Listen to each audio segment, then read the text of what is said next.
dari dana 50 juta ini, saya biasanya akan 30% sampai 40% itu ada di sektor perbankan.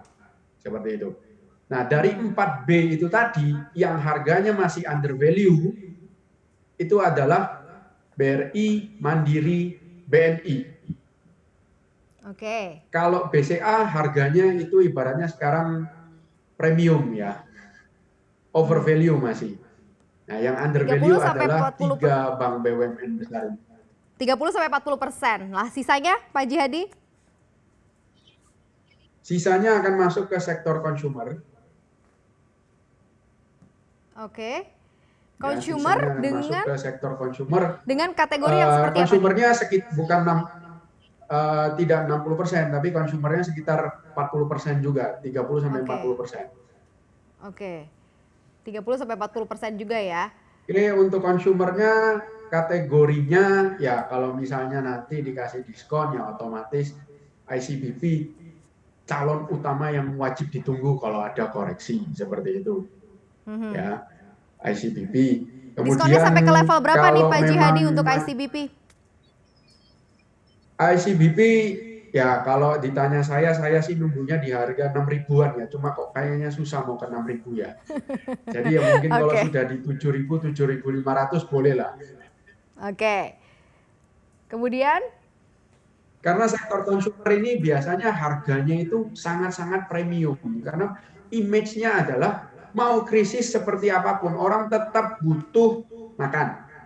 Ya kan? Makin krisis, makin orang makan mie. Seperti itu. Ya kan? Karena tingkat krisisnya terlalu parah, ibaratnya dia mau makan enak susah ya sudah adanya di rumah apa Indomie ya. Makin banyak dia makan Indomie, makin krisis makin banyak dia makan Indomie. Jadi itu yang membuat sektor konsumer contohnya ICBP ini harganya premium sekali, susah turun. Oke. Untuk 20%-nya kemana nih Pak Haji Hadi? Cash, pegang cash atau apa? Gimana? Untuk 20%-nya lebih pilih pegang cash atau tetap dibelikan saham juga? 20% bisa cash atau juga kalau misalnya sudah terpakai 80% untuk saham, maka 20%-nya cash. Seperti itu, jaga-jaga ya kan. Karena kita nggak tahu harga masih bisa bergerak turun lagi atau enggak buat jaga-jaga. Tapi kalau belum terpakai, nah 20%-nya ini boleh deh kita bidik ibaratnya saham-saham second liner ya yang punya fundamental bagus. Saya kasih contoh cara simpelnya untuk menemukan emiten dengan fundamental bagus. Contoh, kemarin saya sempat tiba-tiba kepikiran. Saya kan dulunya saya tidak suka belanja secara online ya. Tapi sekarang saya kalau belanja, karena ada COVID begini, saya belanjanya online. Terus hal yang saya paling nggak suka ketika barang itu datang adalah membuka packagingnya, di mana lakbannya tebal sekali. Terus saya berpikir, kalau lakbannya sebanyak ini, berarti jumlah lakban yang dipakai saat ini berbanding 5 tahun yang lalu, saat ini lebih banyak dong. Ya. Terus saya cari emiten yang jualan lakban di Bursa Efek Indonesia ada nggak? Oh ternyata ketemu. Ada. Ekat Dharma, Ekat, kode sahamnya. Ekat. Nah, Ekat saya cek dulu, yang nomor 1 harus dicek itu adalah tingkat utangnya, debt to equity ratio-nya. Ya, jadi debt to equity ratio paling harus dicek dulu supaya kita tidak mau sampai kita memilih emiten yang ternyata utangnya besar. Jangan sampai, karena ini kondisi krisis, kalau cash flow-nya sampai tersendat-sendat, kita kan tidak mau emiten yang kita beli itu nasibnya akan seperti Telesindo ya, disuspend. Atau kalau nggak salah Modern Land ya disuspend. Seperti itu. Kita tidak mau seperti itu terjadi. Jadi yang perlu dicek pertama adalah debt to equity ratio, tingkat utang berbanding modal.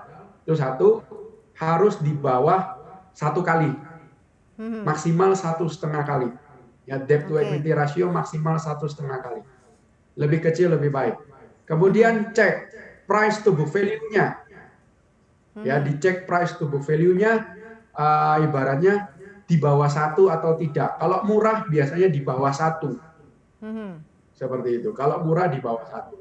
Lalu cek apakah selama 5 tahun terakhir ini, kalau Anda punya data laporan keuangan lebih panjang ke belakang lebih bagus.